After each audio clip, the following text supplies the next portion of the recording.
ഈശോയിലേറ്റവും പ്രിയപ്പെട്ട ബഹുമാനപ്പെട്ട വിചാരിച്ച പ്രൊട്ടസ്റ്റന്റ് ജലൂസച്ച മറ്റു ജനറാളച്ചന്മാരെ, പൂക്കളും കുടുംബത്തിലെ വൈദികരെ, മറ്റു പ്രിയപ്പെട്ട അച്ഛന്മാരെ, സമർപ്പിതരെ, പ്രിയപ്പെട്ട മാതാപിതാക്കളെ, വാത്സല്യമുള്ള കുഞ്ഞുമക്കളെ, നമ്മളുടെ ഇടവകയിലെ പ്രമുഖനായ ഒരു വൈദികനായിരുന്നു പൂവക്കളം ജോർജ് അച്ഛൻ. അച്ഛൻ്റെ നിര്യാണത്തിൽ രൂപതയ്ക്ക് അതിയായ വേദനയുണ്ട്, ദുഃഖമുണ്ട്. എങ്കിലും ഈശോയുടെ രക്ഷാകര പദ്ധതിയുടെ പൂർത്തീകരണം എന്ന നിലയിൽ ജോർജ് അച്ഛൻ്റെ വേർപാട് നമ്മൾ ഹൃദയത്തിൽ എടുത്ത് പ്രാർത്ഥിക്കുകയാണ്. അച്ഛന് മംഗലപ്പുഴ സെമിനാരിയിൽ വൈദിക പരിശീലനം പൂർത്തിയാക്കി 1994 ഇവിടെ വെച്ച് നമ്മുടെ വലിയ പിതാവിൽ നിന്ന്, പുള്ളിക്കാപ്പറമ്പിൽ പിതാവിൽ നിന്ന് തിരുപ്പട്ടം സ്വീകരിച്ച വ്യക്തിയാണ്. പിന്നീട് വെള്ളികുളം, ലാലം ഓൾഡ് എന്നീ ഇടവകളിൽ അസിസ്റ്റന്റ് വികാരിയായിട്ട് ശുശ്രൂഷ ചെയ്തു.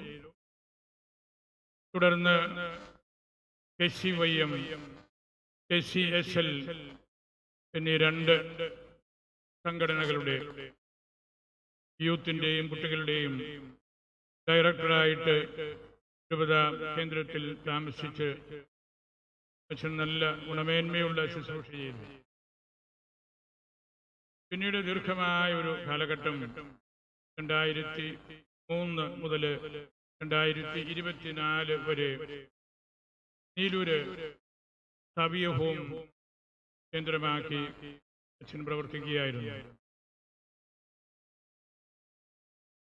അച്ഛന് ആരോഗ്യപരമായ ചില പ്രയാസങ്ങൾ, മസ്കുലർ പെയിൻ അല്ലെങ്കിൽ മസിൽസ് ശക്തി കുറയുന്നു എന്നുള്ള പ്രയാസമേറിയ രോഗം ഉണ്ടായിരുന്നിട്ടും വളരെ ദീർഘമായ ഒരു കാലഘട്ടം 20-ലധികം വർഷങ്ങൾ അച്ഛനവിടെ ശുശ്രൂഷ ചെയ്തു.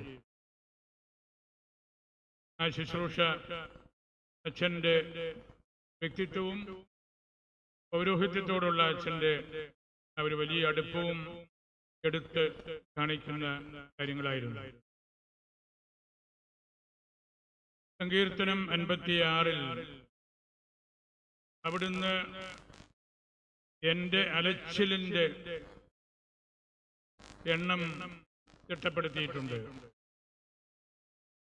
എൻ്റെ കണ്ണീർ കണങ്ങൾ അങ്ങ് കുപ്പിയിൽ ശേഖരിച്ചിട്ടുണ്ട്. അവ അങ്ങയുടെ ഗ്രന്ഥത്തിൽ ഉണ്ടല്ലോ. നമ്മൾ ആഗ്രഹിക്കുന്ന സമയത്ത് നമ്മുടെ കണ്ണീരിന്റെ പ്രതിഫലം ലഭിക്കണമെന്നില്ല. ദൈവത്തിൻ്റെ സമയത്തിനു വേണ്ടി നമ്മൾ പ്രാർത്ഥിക്കുകയാണ്. ജോർജ് അച്ഛന് തൻ്റെ പൗരോഹിത്യ ജീവിതത്തിൻ്റെ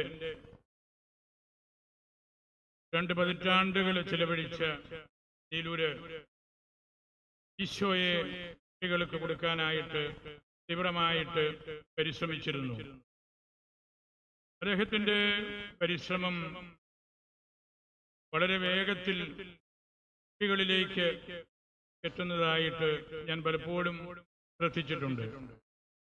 നീലൂര് സന്ദർശിച്ച അവസരങ്ങളിലും അച്ഛനോട് വർത്തമാനം പറയുമ്പോഴുമെല്ലാം അച്ഛൻ ദൈവത്തിൻ്റെ, ഈശോയുടെ ഒരു മുഖം എല്ലാവർക്കും കാണിച്ചു കൊടുത്തയാളാണ്.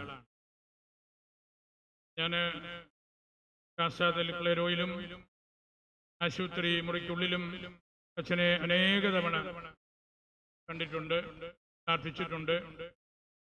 അപ്പോഴെല്ലാം അച്ഛൻ എനിക്കൊരു പ്രത്യേക ആശീർവാദം തരണം എന്ന് ഞാൻ അവസാനം ഐസിയിൽ കണ്ടപ്പോഴും അച്ഛൻ പറഞ്ഞു, എനിക്ക് പിതാവിൻ്റെ ഒരു ആശീർവാദം വേണം.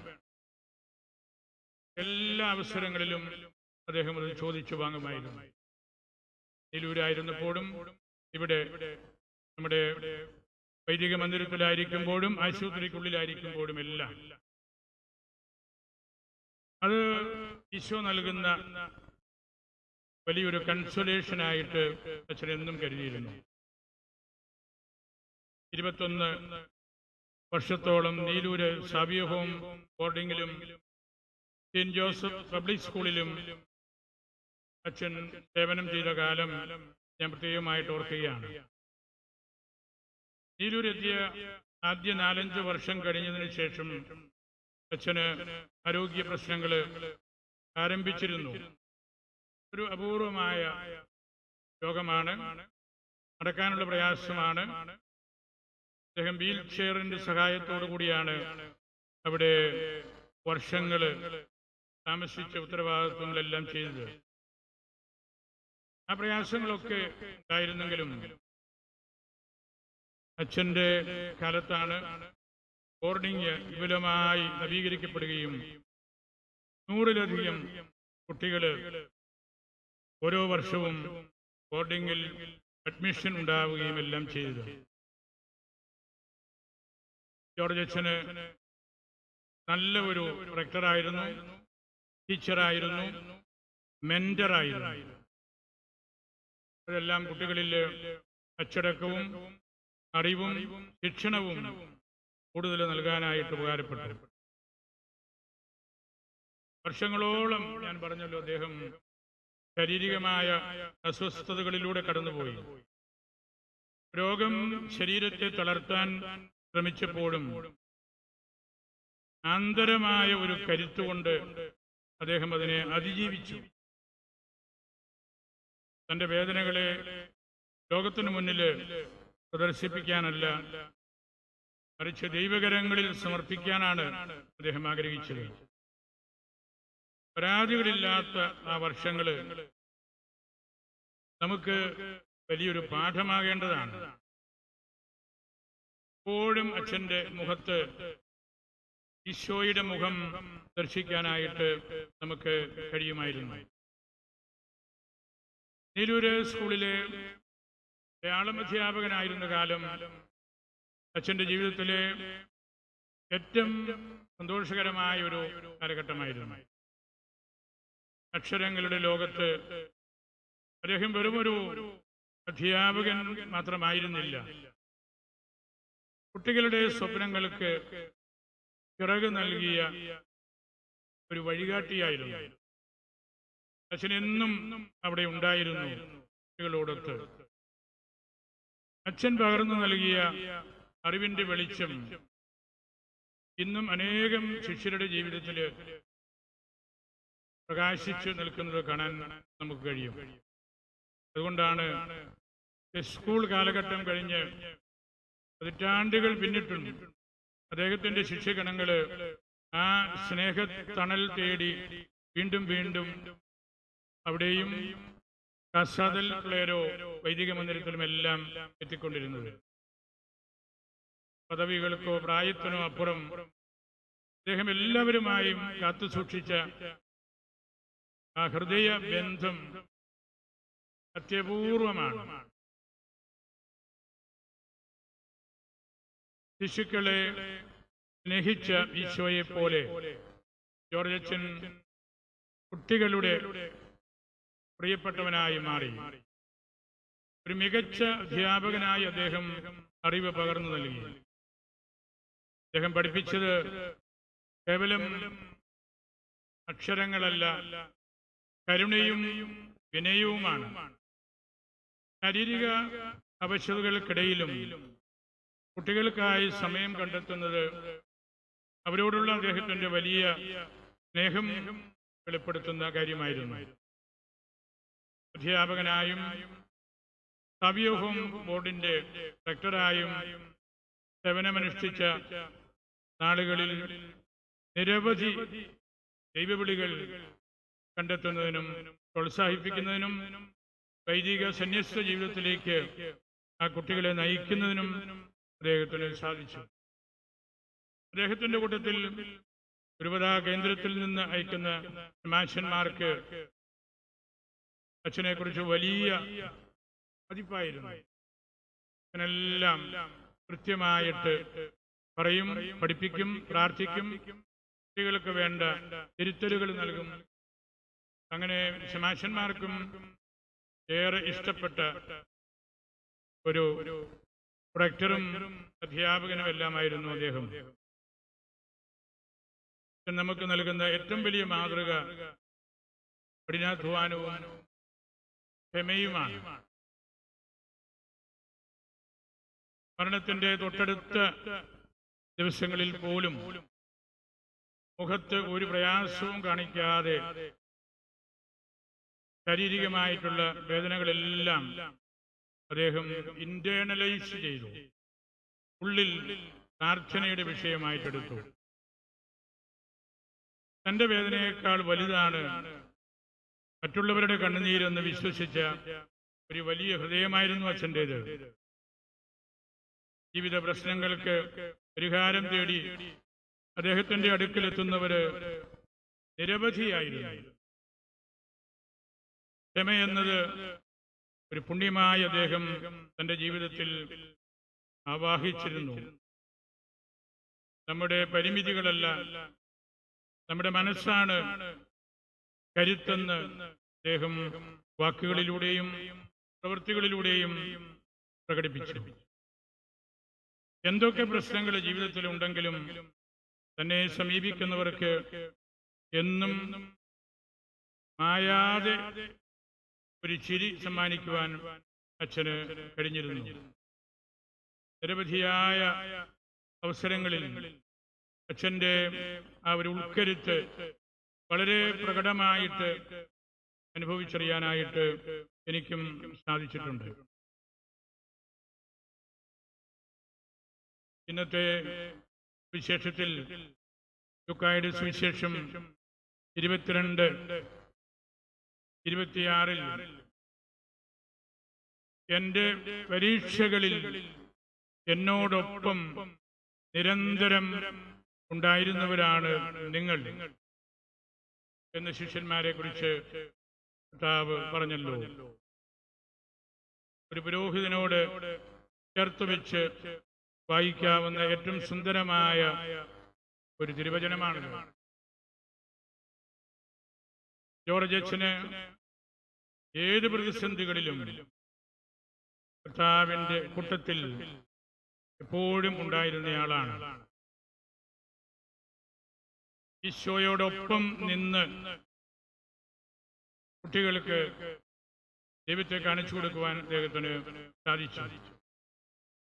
പലപ്പോഴും നമുക്ക് അത്ര എളുപ്പമുള്ള കാര്യമല്ല. യൂദാസിനെ കുറിച്ച് യൂദാസ് അപ്പോസ്റ്റാറ്റൈസ്ഡ് ഹിസ് ഡിസൈപ്പിൾഷിപ്പ് എന്ന് പറയാറുണ്ടല്ലോ. അദ്ദേഹം അത് നിഷേധിച്ച് തള്ളിക്കളഞ്ഞു. എന്നാൽ മറ്റുള്ളവരെല്ലാം കർത്താവിനോട് ചേർന്ന് നിന്നു. കർത്താവിന്റെ പരീക്ഷണങ്ങളിലും സ്ത്രീഹന്മാർക്ക് തെറ്റുകുറ്റങ്ങളും പോരായ്മകളും എല്ലാം ഉണ്ടെങ്കിലും അവരുടെ പ്രവർത്തനങ്ങൾ ഈശോയ്ക്ക് വലിയ തണലായിരുന്നു. ഈശോയുടെ രാജ്യത്തിൽ അവർ 12 സിംഹാസനങ്ങളിൽ ഇരിക്കുമെന്ന് അവിടുന്ന് പറഞ്ഞ വാക്കുകൾ നമ്മൾ കേട്ടല്ലോ. ഈശോയുടെ ഉത്ഥാനവും സ്വർഗാരോഹണവും ശേഷം ശിഷ്യന്മാര് ആ ശുശ്രൂഷ ആധികാരികമായിട്ട് ഈ ഭൂമിയിൽ തന്നെ ഉപയോഗിക്കുന്നവരാണ്. ലോകാവസാനം അവർ ഈശോയോടൊപ്പം ഇരിക്കും, ഈശോയോടൊപ്പം ഭക്ഷിക്കും. വെളിപാട് പുസ്തകം 3:20-21 ഞാൻ വിജയം വരിച്ച് എൻ്റെ പിതാവിനോടൊത്ത് അവിടുത്തെ സിംഹാസനത്തിൽ ഇരിക്കുന്നത് പോലെ വിജയം വരിക്കുന്നവനെ എന്നോടൊത്ത് എൻ്റെ സിംഹാസനത്തിൽ ഞാൻ ഇരുത്തും. അതാണ് ശുശ്രൂഷകരായ നമുക്കെല്ലാവർക്കും ലഭിക്കുന്ന സന്തോഷം. വെളിപാട് 3:10 പരീക്ഷകളിൽ ഉറച്ച് നിൽക്കാനുള്ള വരം എൻ്റെ വചനം നീ കാത്തു. ജീവന്റെ കിരീടമാണത്. അത് ആർക്കും കവർന്നെടുക്കാൻ നീ അവസരം നൽകിയില്ല. സാത്താൻ നമ്മളിലുള്ള ദൈവവചനം എടുത്തു മാറ്റാനായിട്ട് അലറിക്കൊണ്ട് നടക്കുന്നവനാണ്. മനുഷ്യന്റെ ഹൃദയത്തിൽ നിന്ന് അവൻ രക്ഷയുടെ വചനം കൊത്തി എടുത്ത് മാറ്റും എന്നാണ് പൗരസ്ത്യ സഭാപിതാക്കന്മാര് പറഞ്ഞു വെച്ചിരിക്കുന്നത്. യൂദാസിൽ അതാണല്ലോ സാത്താൻ ചെയ്തത്. ആമോസ് പ്രവാചകൻ പലതവണ പറഞ്ഞിട്ടുണ്ട്, സാത്താൻ നിങ്ങളെ പാറ്റി കൊഴിക്കും, തകർത്തുകളയും. ഈശോയുടെ വചനമാണ് നിങ്ങൾ കൊണ്ടു നടക്കുന്നത് എങ്കിൽ നിങ്ങളെ തകർക്കാനായിട്ട് സാത്താൻ മുൻപിലുണ്ടാകും.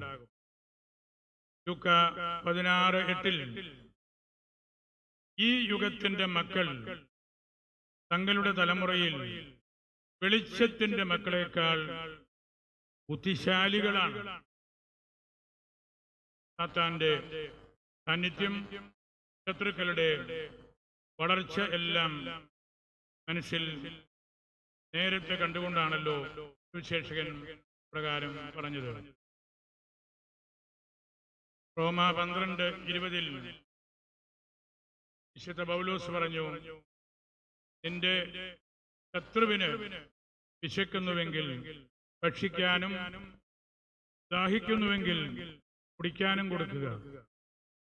ഇതുവഴി നീ അവന്റെ ശിരസിൽ തീക്കനലുകൾ കൂനുകൂട്ടും. വലിയ വ്യത്യസ്തമായ നിലപാടുകളിലേക്ക് അവനെ കൊണ്ടുവരും. The evangelists are not merely verbalizers of Jesus' words, but they seek to dig into and uncover this profound meaning. George അച്ഛൻ തന്റെ ജീവിതകാലത്ത് പതിറ്റാണ്ടുകളിൽ അവരുടെ മനസ്സ് കണ്ട് അവരിൽ ഈ വചനം പാകിക്കൊടുത്തു. പല കുട്ടികളും എന്നോട് യുവതാ കേന്ദ്രത്തിൽ വന്ന അവസരത്തിലൊക്കെ പറഞ്ഞിട്ടുണ്ട്, അച്ഛനിൽ നിന്ന് കിട്ടിയ ആ ബലമാണ് എനിക്കുള്ളത്, ഞങ്ങൾക്കുള്ളത്.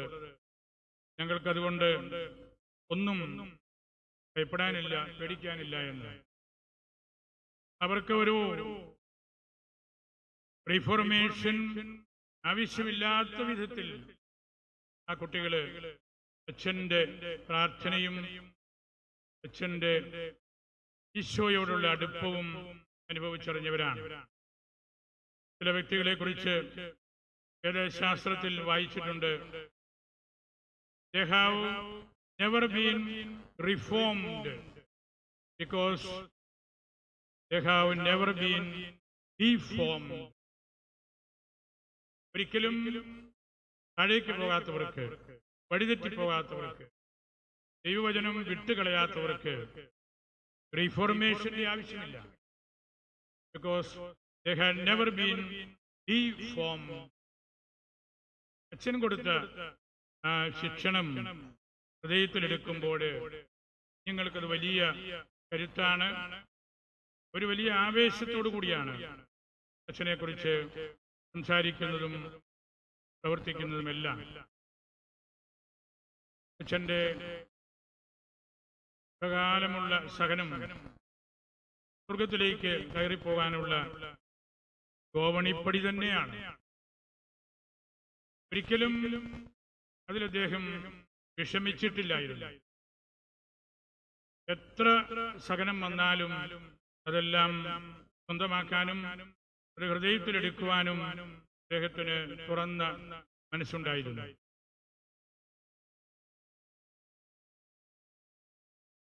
ഏത് പ്രതിസന്ധിയും അദ്ദേഹം കാലമനസ്സോടുകൂടി ഹൃദയത്തിലെടുത്തയാളാണ്. സെന്റ് അഗസ്റ്റിന്റെ ഒരു ചെറിയ വാക്യമുണ്ട്, നോൺ മുൾത്ത എസേദ് മുൾത്തും. അത്രമാത്രം കാര്യങ്ങൾ നമ്മൾ ചെയ്തു എന്നതിലല്ല, എങ്ങനെ നമ്മളത് ചെയ്തു എന്നതാണ്. നോൺ മുൾത്ത അതിന്റെ ക്വാണ്ടിറ്റി അല്ല, ഏത് മുൾത്തും. നമ്മൾ ആത്മീയ വിചാരങ്ങളോടുകൂടിയാണോ, വാല്യൂ സിസ്റ്റത്തിലാണോ അത് ചെയ്തത് എന്നതിലാണ്. ജോർജ് അച്ഛന് ഈ ചിന്ത ഹൃദയത്തിൽ നന്നായിട്ട് ഉണ്ടായിരുന്നു. അദ്ദേഹം കുട്ടികളോട് ബന്ധപ്പെടുമ്പോഴും ഇടവക തലത്തിൽ വികാരിയോടും ക്രിസ്ത്യാനിമാരോടും ഒക്കെ ബന്ധപ്പെടുമ്പോഴും ഈ കാര്യങ്ങളെല്ലാം മനസ്സിൽ സൂക്ഷിച്ചിരുന്നു. ജല സംഭരണിയുടെ ഭിത്തിയിൽ എഴുതി വെച്ചിരിക്കുന്ന ഒരു ചെറിയ വാണിംഗ് ഉണ്ട്. കപ്പല് കടലിലിറക്കി അതിലേക്ക് കടന്നു പോകുന്നവർക്ക് വേണ്ടിയാണ്. ഉൾത്ര, നോ മോർ ബിയോണ്ട്. ഇവിടം വിട്ട് ഒരു ഇഞ്ച് പോലും മുമ്പോട്ട് ഇനി പോകരുത്, പോയാൽ അപകടമാണ്. ഉൾത്ര.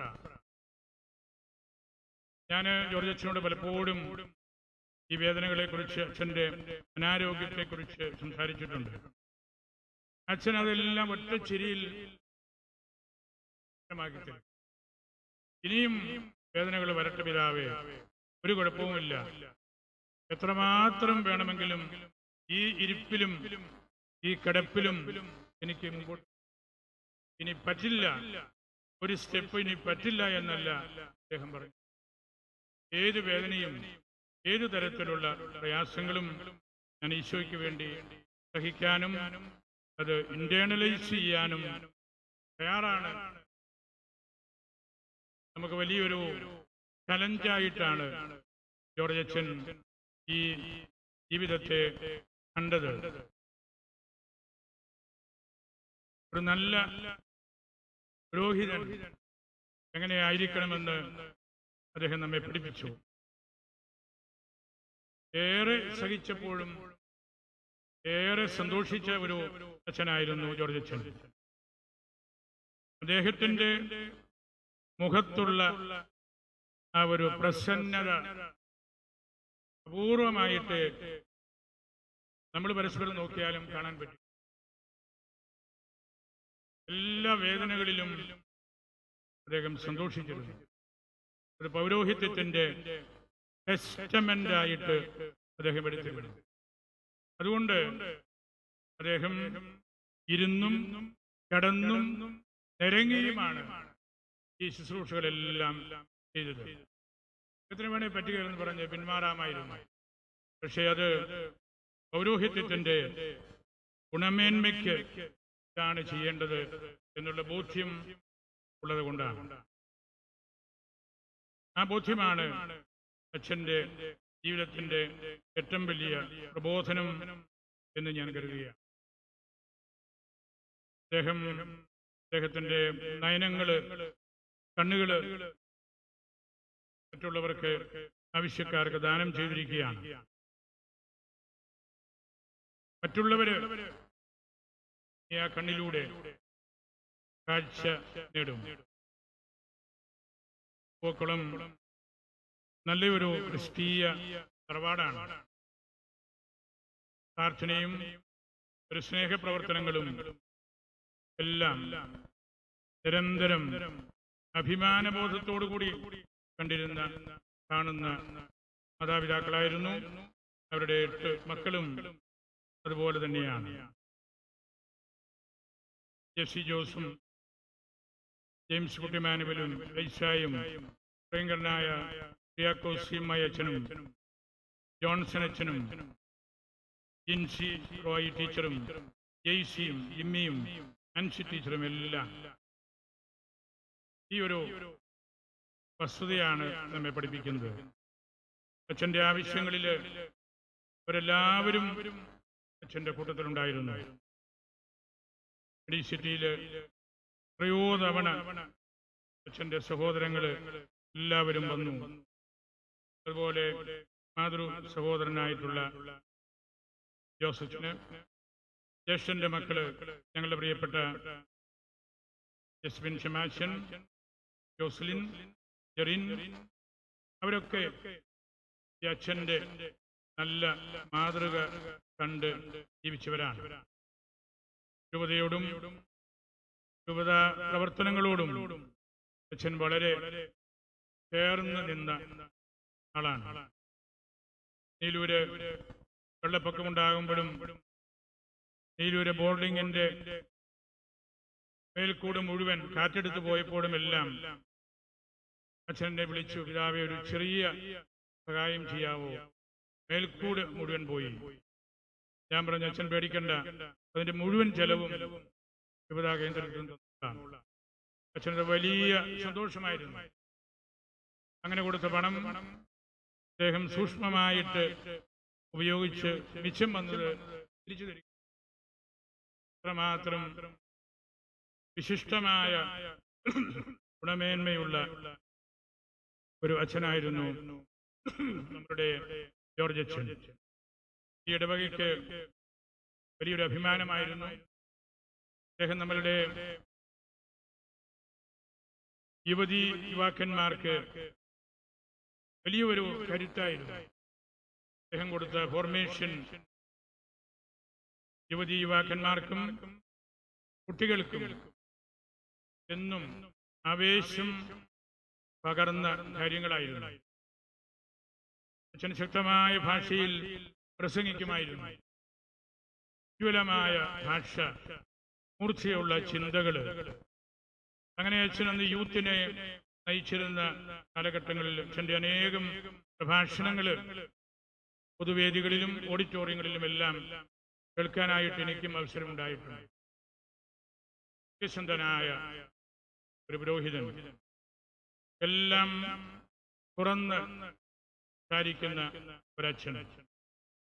അത് യൂത്തിലും കുട്ടികൾക്കും പ്രത്യേകിച്ച് ഹോസ്റ്റലൈറ്റ്സ് ആയിട്ട്, ബോർഡേഴ്സ് ആയിട്ട് എന്ന ഒരു വലിയ തലമുറയിൽ അദ്ദേഹം സഭയുടെ സുവിശേഷത്തിന്റെ വിത്തുകൾ പാകിയവനാണ്. ദാനിയേലിന്റെ പുസ്തകം 12:3 ജ്ഞാനികൾ ആകാശവിധാനത്തിന്റെ പ്രഭ പോലെ തിളങ്ങും, അനേകരെ നീതിയിലേക്ക് നയിക്കുന്നവൻ നക്ഷത്രങ്ങളെ പോലെ എന്നുമെന്നും പ്രകാശിക്കും. നിരവധി ആളുകളിൽ സത്യത്തിൻ്റെയും നീതിയുടെയും സ്നേഹത്തിൻ്റെയും മൂല്യങ്ങളാണ് അച്ഛൻ പകർന്നത്. അച്ഛൻ ആകാശത്തിൽ സുവർണ ശോഭയോടെ വിരാജിക്കും എന്നതിൽ ഒരു സംശയവുമില്ല. നൂറുകണക്കിന് കുട്ടികൾ അവർ വളർന്ന് യൂത്തായി കഴിഞ്ഞു അച്ഛനെ കുറിച്ച് സംസാരിക്കുന്നുണ്ട്. അച്ഛൻ്റെ ഗുണമേന്മയിൽ അവർ അഭിമാനം കൊള്ളുന്നുണ്ട്. പൂവക്കുളത്ത് ജോർജ് അച്ഛന് ഭൂമിയിലെ ഓട്ടം പൂർത്തിയാക്കി കർത്താവിൻ്റെ പക്കലേക്ക് ഓടുകയാണ്, പ്രതീക്ഷയിലേക്ക് പോവുകയാണ്. അദ്ദേഹത്തിൻ്റെ വാക്കുകൾ ഇനി നമ്മുടെ കാതുകളിൽ മുഴങ്ങുന്നില്ലായിരിക്കാം. നമ്മൾ പറയുന്നത് അദ്ദേഹത്തിനും കേൾക്കാനാവില്ല. പക്ഷേ അദ്ദേഹത്തിൻ്റെ പുഞ്ചിരിയും സ്നേഹവും എല്ലാം ആയിരങ്ങളുടെ മനസ്സിൽ ഉണ്ട്. ഈ വിടവാങ്ങലൊരു അവസാനമല്ല, മറിച്ച് വേദനകളില്ലാത്ത, കണ്ണുനീരില്ലാത്ത നിത്യതയുടെ ആ വലിയ രഹസ്യത്തിലേക്കാണ് അദ്ദേഹം പ്രവേശിക്കുന്നത്.